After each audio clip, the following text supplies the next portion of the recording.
विधायक बनाकर आपको विधानसभा में बैठाना चाहते हैं।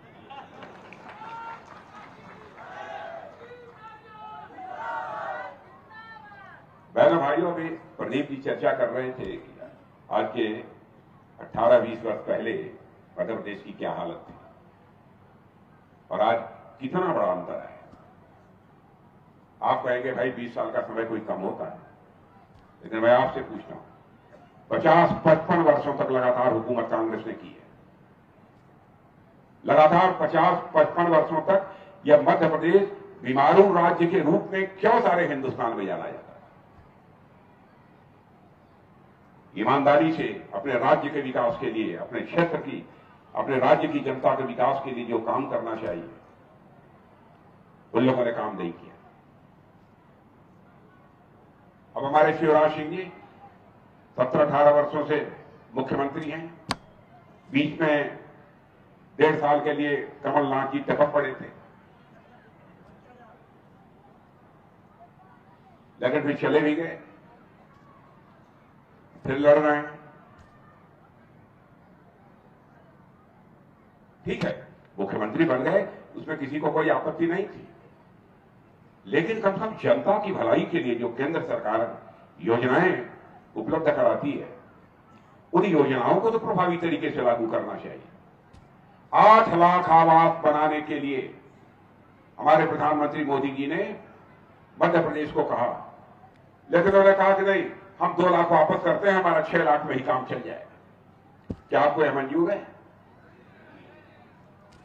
बहुत सारी हमारी ऐसी योजनाएं थी जिन योजनाओं को उन्होंने छोड़ दिया। कर्ज माफी आपकी हो गई थी, सबकी वादा किया था कर्ज माफी करेंगे, शिवराज जी ने पूरा किया कि नहीं? अगर यह बताइए, शिवराज जी की सरकार ने जो काम किया है, क्या कभी हिंदुस्तान के किसी राज्य में हुआ हो तो मुझे बता दीजिए। मैंने पढ़े लिखे लोगों से मैं कहता हूं, आप बिल्कुल झूठ मत बोलिएगा, जो सच हो वही बोलिएगा। मैं सच बताऊं, मैं भी मुख्यमंत्री रहा हूं उत्तर प्रदेश का। करिश्माई काम किया है आपके शिवराज सिंह ने, करिश्माई काम किया है मेरे बहनों भाइयों उनकी सरकार। बताइए, प्रधानमंत्री किसान सम्मान निधि के अंतर्गत जहां पर मोदी जी 6,000 रुपया हर किसान परिवार को उपलब्ध कराते हैं, तो अकेली सरकार इस मध्य प्रदेश की जिसने कहा कि नहीं, हम 6,000 रुपया अपने राज्य सरकार की तरफ से भी अपने किसानों को मुहैया कराएंगे, ये केवल और केवल मध्य प्रदेश की सरकार ने किया है। कौन ये कल्पना कर सकता है? बहुत सारी योजनाएं हैं, मैं बहुत विस्तार में, क्योंकि सबने चर्चा किया होगा इसलिए मैं उसकी चर्चा नहीं करना चाहता। प्रधानमंत्री ने गरीब व्यक्ति पहले जेब में पैसा न होने के कारण इलाज के अभाव में दम तोड़ देता था, इलाज नहीं करा पाता था। हमारे प्रधानमंत्री ने आयुष्मान भारत योजना लागू कर दी और यह कहा 5 लाख रुपए तक का तुम्हारा मुफ्त इलाज होगा, और ये 5 लाख रुपए में भी यदि तुम्हारी बीमारी ठीक नहीं हुई तो 5 लाख का फिर तुम्हारा मुफ्त इलाज होगा। क्या कभी भारत के लोगों ने सोचा था? मेरे बहनों भाइयों, सारी दुनिया में कहीं पर भी इस प्रकार की योजना आपको देखने को नहीं मिलेगी। कई ऐसी चीजें हैं। अब देखिए, कोरोना का संकट आया, कोरोना के संकट के दौरान भी क्या हुआ? उन्होंने कहा कि दूर दराज से लोग अपनी नौकरी छोड़कर अपने अपने घरों को वापस हो रहे हैं, क्या खाएंगे? तो उन्होंने कहा कि चलो 5 किलो प्रति व्यक्ति परिवार को मुफ्त अनाज मुहैया कराया जाएगा।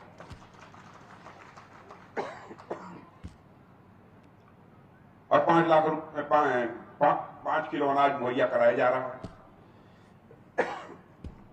पानी दे दीजिएगा। और मैंने भाइयों, कल ही आपने या आज अखबारों में आपने पढ़ा होगा, हमारे प्रधानमंत्री ने घोषणा कर दी है कि आगे 5 साल तक भी ये 5 किलो जो है अनाज मुफ्त मुहैया कराया जाएगा। यह तो अकल्पनीय है।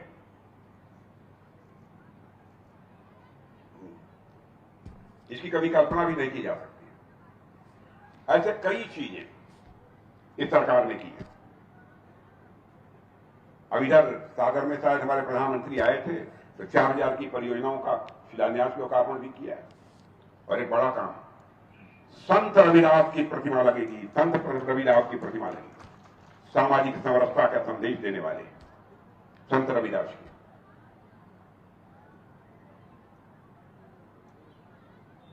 कोरोना के दौरान आपने देखा होगा कि सबको 2-2 डोज इंजेक्शन तो लग ही गया होगा वैक्सीन का।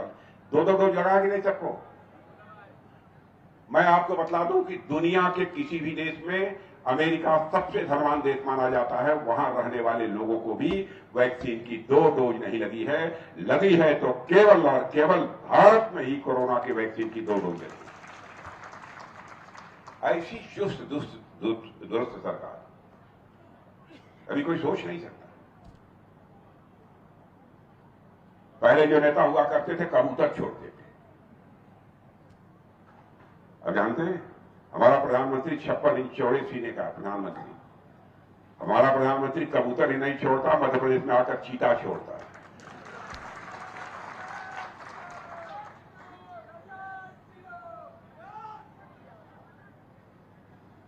पढ़ा था कि नहीं?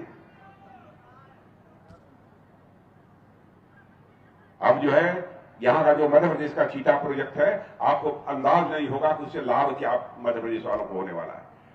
दुनिया से लोग उस प्रोजेक्ट को देखने के लिए आएंगे मेरे बहन भाइयों, यहाँ के चीताओं को, यहाँ के शेरों।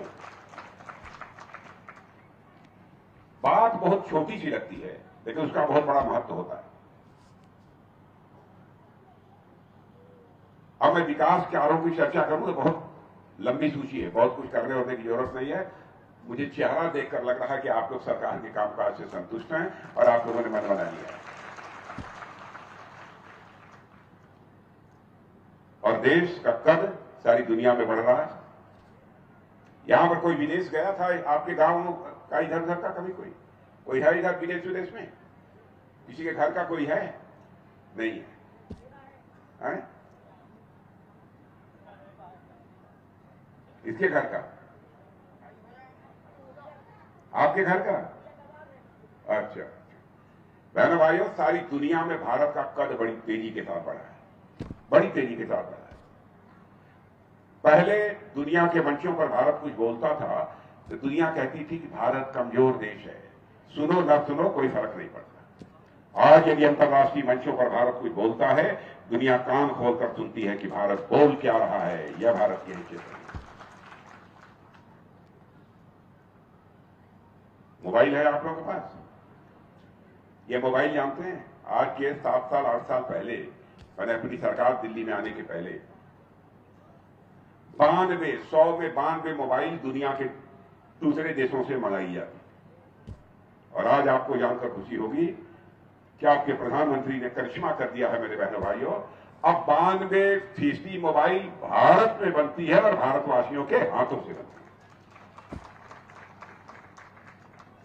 स्वाभाविक है लोगों को रोजगार मिला हो। कई ऐसी चीजें। अब प्रदीप जी ने कहा कि भारत की सीमाएं सुरक्षित, और रक्षा मंत्री हूं, मैं कह रहा हूं कि सचमुच सुरक्षित है।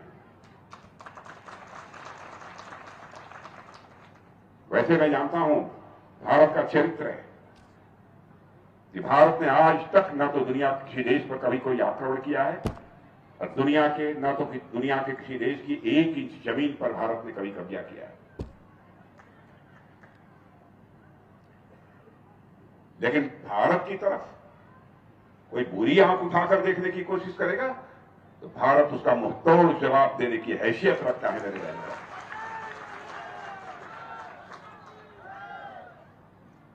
आपने देखा कि पूरी पुलवामा की घटना हुई थी, पाकिस्तान से आकर आतंकवादियों ने क्या कर दिया, हमारे कई सुरक्षा के जवानों को अंधेरी रात में आकर बॉर्डर क्रॉस करके उनकी जान ले ली, वो शहीद हो गए। उसके बाद प्रधानमंत्री ने हम 2-3 लोगों को बुलाया और बुलाकर 10 मिनट के अंदर फैसला कर लिया। और उसके बाद आपने देखा हमारे भारत के सेना के जवान सीमा के इस पार ही नहीं बल्कि सीमा के उस पार जाकर आतंकवादियों का सफाया करने में पूरी तरह से कामयाब है।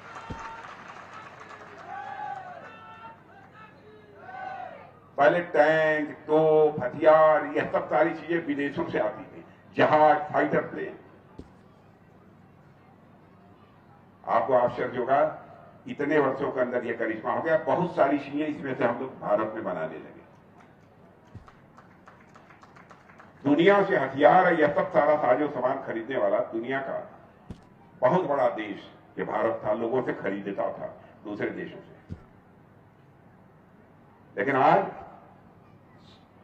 5-6 वर्षों के अंदर ही आपको जानकर खुशी होगी कि हम लोगों ने 20,000 करोड़ रुपए का एक्सपोर्ट कर दिया है।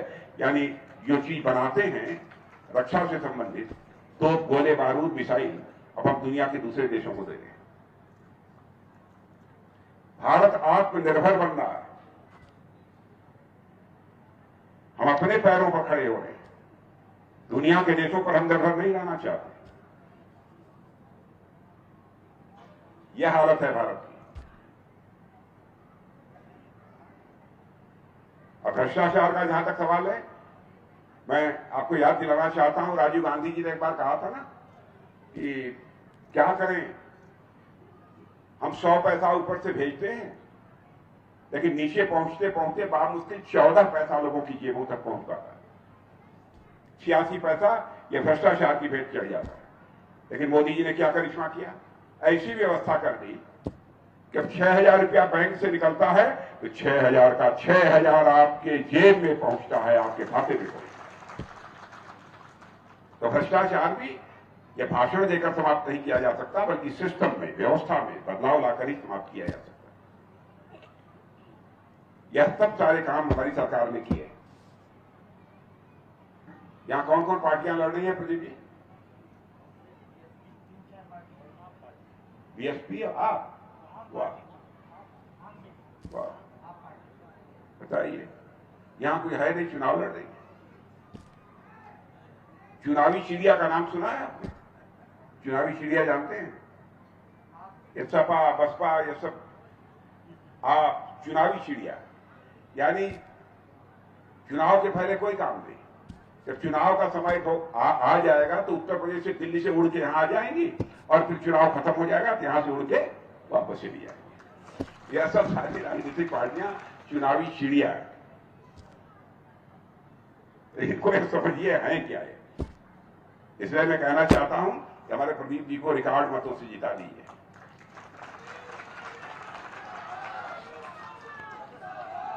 जिता देंगे पक्का? कौन कौन लोग गड़बड़ करेंगे इसमें जरा बताइए। यानी सारे लोग हाथ उठाकर, सारे लोग एक बार हाथ उठाकर एक साथ ताली बजा देंगे तो मैं मान लूंगा प्रदीप जी जीत गए।